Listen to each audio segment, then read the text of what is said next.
चीन से कोरोना का बदला लेते हुए लगभग 1000 विदेशी कंपनियां छोड़ सकती हैं। चीन को छोड़ने के लिए हो चुकी हैं पूरी तरीके से तैयार। लेकिन सबसे बड़ी खबर है कि इनमें से 300 कंपनियां भारत आने को तैयार हो गई। ये बड़ी खबर है। हर भारतीय युवा इस वीडियो को अंत तक जरूर देखे। कोरोना संकट के बीच भारत में 1000 विदेशी कंपनियों की एंट्री हो सकती है। ये कंपनियां भारत में फैक्ट्री लगाने पर जबरदस्त विचार कर रही हैं। देखिए, वैसे तो कोरोना वायरस की वजह से दुनिया भर की इकोनॉमी रेंगती हुई नजर आ रही है, लेकिन इस माहौल में भी भारत के लिए एक अच्छी खबर है। दरअसल चीन में सक्रिय करीबन 1000 विदेशी कंपनियां भारत में मौकों की तलाश कर रही हैं। बिजनेस टुडे की एक खबर के मुताबिक कोरोना वायरस के कारण चीन में विदेशी कंपनियों को काफी दिक्कतों का सामना करना पड़ रहा है और साथ ही वे कोरोना फैलाने वाले एक देश के अंदर काम नहीं करना चाहती। इस माहौल में लगभग 1000 विदेशी कंपनियां भारत में एंट्री की सोच रही हैं। इनमें से करीब 300 कंपनियां भारत में फैक्ट्रियां लगाने को पूरी तरीके से सेट मूड बना चुकी हैं। इस संबंध में सरकार के अधिकारियों से बातचीत भी चल रही है और ये एक बड़ा मौका है मोदी सरकार के पास अपने आप को साबित करने का। अगर मोदी सरकार किसी तरीके से इन कंपनियों का ध्यान अपनी तरफ खींच सके, उन्हें वो सुविधाएं मुहैया करा सके, तो ये मान के चलिए अब इस दुनिया में मेड इन चाइना नहीं बल्कि मेड इन इंडिया चलने लगेगा। और जैसा कि साफ जाहिर है, चीन के लिए बड़ा झटका होने वाला है। बिजनेस टुडे से बातचीत में केंद्र सरकार के एक अधिकारी ने इसकी जानकारी दी। अधिकारी के मुताबिक वर्तमान में लगभग 1000 कंपनियां विभिन्न स्तरों पर बातचीत कर रही हैं भारतीय कंपनियों से, भारतीय सरकार से। इन कंपनियों में से हमने 300 कंपनियों को लक्षित किया है, टारगेट किया है। केंद्र सरकार के अधिकारी के मुताबिक कोरोना वायरस के नियंत्रण में आने के बाद स्थिति हमारे लिए बेहतर होगी और भारत वैकल्पिक मैन्युफैक्चरिंग हब के रूप में चीन के सामने अपना कद बढ़ा सकेगा। बिजनेस टुडे के मुताबिक लक्षित 300 कंपनियां mobile electronics, medical devices, textile और सिंथेटिक फैब्रिक्स के क्षेत्र में सक्रिय हैं और भारत में आना चाहती हैं। अगर सरकार की ओर से पॉजिटिव रिस्पांस रहा तो यह चीन के लिए बड़ा झटका होगा। इसके साथ ही चीन के हाथों से मैन्युफैक्चरिंग हब का तमगा छिन जाने का खतरा चीन के ऊपर जबरदस्त तरीके से मंडराने लगेगा। इसी बीच ये मोदी सरकार के पास गोल्डन अपॉर्चुनिटी है, बहुत बड़ा सुनहरा अवसर है। केंद्र की मोदी सरकार लगातार विदेशी निवेशकों को लुभाने में जुटी। इसके लिए सरकार ने कई बड़े ऐलान भी किए हैं। बीते साल कॉर्पोरेट टैक्स को घटाकर 25.17% कर दिया गया था। वहीं नई फैक्ट्री लगाने वालों के लिए ये टैक्स घटकर 17% पर ला दिया गया है। ये टैक्स दक्षिण पूर्व एशिया में सबसे कम है, जो कि बड़ी उपलब्धि है हमारे लिए।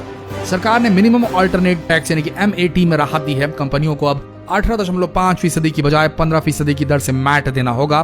तो दरअसल MAT जो है उन कंपनियों पर लगाया जाता है जो मुनाफा तो कमाती हैं, लेकिन रियायतों की वजह से इन पर टैक्स की देनदारी कम हो जाती है। देखिए, सीधी बात है, हाल ही में जापान ने अपनी कंपनी चीन से जापान में शिफ्ट कर ली है और इसी तरह अमेरिका और दक्षिण कोरिया जैसे देश भी अपनी कंपनियां चीन से हटा रहे हैं। हालांकि 2019 में जब ट्रेड वॉर शुरू हुआ था, तब भी बहुत सी कंपनियों ने चीन से हटकर दूसरे देशों में अपने कारोबार को बेस बनाया था। लेकिन ट्रेड वॉर के समय में भारत के पास एक अच्छा मौका था कि वो उन कंपनियों को भारत में एस्टैब्लिश करवा सके, लेकिन ये कंपनियां भारत को छोड़कर बाकी अन्य देशों में सेटल हो गई थी और कारण सिर्फ इतना ही था कि बाकी देश उन कंपनियों से बहुत कम टैक्स चार्ज कर रहे थे और साथ ही बेहतरीन सेवाएं भी प्रदान कर रहे थे। वहीं दूसरी तरफ भारत में टैक्सेस बहुत ज्यादा हैं और सुविधाएं भी कम है, इसलिए ये कंपनियां भारत को छोड़कर उस काल में दूसरे देश चली गई थी। लेकिन अब ये बड़ा मौका है मोदी जी के पास। देखिए, जब भी कोई कंपनी एक देश को छोड़कर दूसरे देश जाती है, तब वो ये देखती है कि उस देश की सरकार उन्हें टैक्स में कितना छूट दे रही है, रॉ मटेरियल कितनी आसानी से मिल रहा है, लेबर की अवेलेबिलिटी क्या है